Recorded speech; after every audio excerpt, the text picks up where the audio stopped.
अस्सलामुअलैकुम। Super daily news में आपको खुशामदीद कहते हैं। आज की ताज़ा तरीन खबर जो मैंने आज खुद देखी और आपको बता रहा हूं, क्योंकि बहुत सारे लोगों ने इस खबर के बारे में नहीं सुना होगा। रावलपिंडी में एक नौजवान ने पंखे में 4 कैपेसिटर मिलकर लगा दिए। जी हाँ, पंखे में 4 कैपेसिटर मिलकर लगा दिए। उसका एक तजुर्बा करना चाह रहा था, क्योंकि आजकल के नौजवान हद से ज़्यादा तजुर्बे करते हैं, हद से ज़्यादा उन चीज़ों में पंगे करते हैं जिन चीज़ों में उनका काम तक नहीं होता, उन चीज़ों में एक्सपेरिमेंट करते हैं जो जानलेवा साबित हो सकती हैं।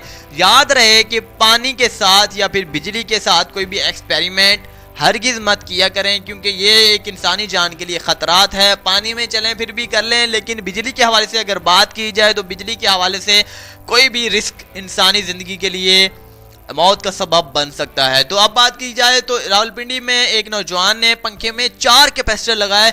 अगर फर्ज कीजिए आपका पंखा स्लो है तो आप एक ही कैपेसिटर उसका उतारेंगे, आपने एक कैपेसिटर दूसरा लगा देना है, जिसकी वजह से आपका पंखा नॉर्मल हालत में हो जाएगा। लेकिन इस बच्चे ने, इस नौजवान ने एक ऐसा तजुर्बा करना चाह रहा था। इसके पीछे इसका मकसद क्या था, वो इसकी जो रवानी बयान किया गया है वो भी मैं आपको बता देता हूँ। इसने कहा कि मैं पंखे की रफ्तार हद से ज़्यादा करना चाहता हूँ, ये ही मेरा तजुर्बा था।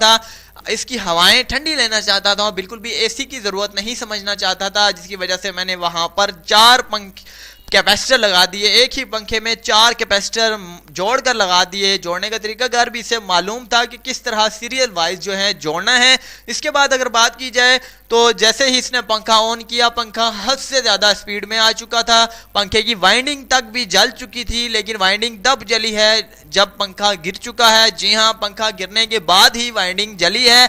पंखा फौरी तौर पर गिर गया। 5 मिनट तक पंखा चलता रहा, मज़े लेते रहे। देख कर ये लड़का नौजवान खुश होता रहा। इसके नीचे पंखे के ठीक इसकी छोटी बहन बैठ गई थी हवा लेने के लिए, लेकिन क्या पता क्या बदकिस्मती थी उसकी बेचारी की कि उसके क्या मालूम था उसे कि अब मेरी मौत भी आने वाली है। इसी पंखे से अचानक पंखा नीचे गिर चुका था और उसकी मौत वाक़या, उसकी गर्दन में पंखे का पर लगा, जिसकी वजह से उसकी मौत वाक़या हो गई।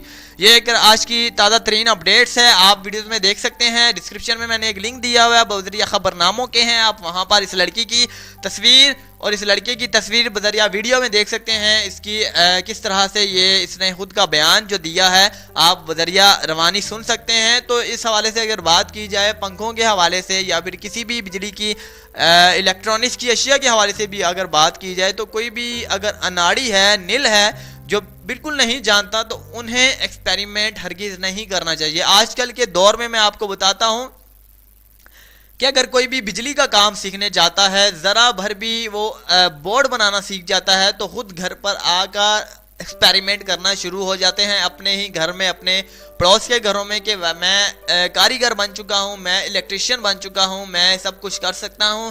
लेकिन उन्हें सही तरह से इल्म नहीं होता, जिसकी वजह से उनकी भी जानें गई हैं। बहुत सारे वाक़यात रुनमा हुए इस तरह के कि उनकी जानें जा चुकी हैं इस तरह के एक्सपेरिमेंट करने की वजह से। लेकिन आपसे मैं एक ही रिक्वेस्ट करना चाहता हूं कि अगर आपको कोई भी काम आता है, बहुत सारे लोग बिल्कुल नील होते हैं, अपना कारोबार शुरू कर देते हैं, उन्हें काम तक नहीं आता, अपना भी नुकसान करते हैं और अगले का भी नुकसान करते हैं। आपसे मैं एक ही रिक्वेस्ट करना चाहता हूं, आप प्रॉपर तौर पर जब तक आपको काम नहीं आता, आप किसी भी हवाले से एक्सपेरिमेंट मत किया करें। उम्मीद करते हैं कि आपको आज की वीडियो से रिलेटेड इन्फॉर्मेशन बहुत ज़बरदस्त लगी होगी। अगली वीडियो के लिए मुझे इजाज़त दीजिएगा। चैनल को सब्सक्राइब करना ना भूलिएगा। मेरी हौसला अफजाई के लिए अल्लाह हाफिज़।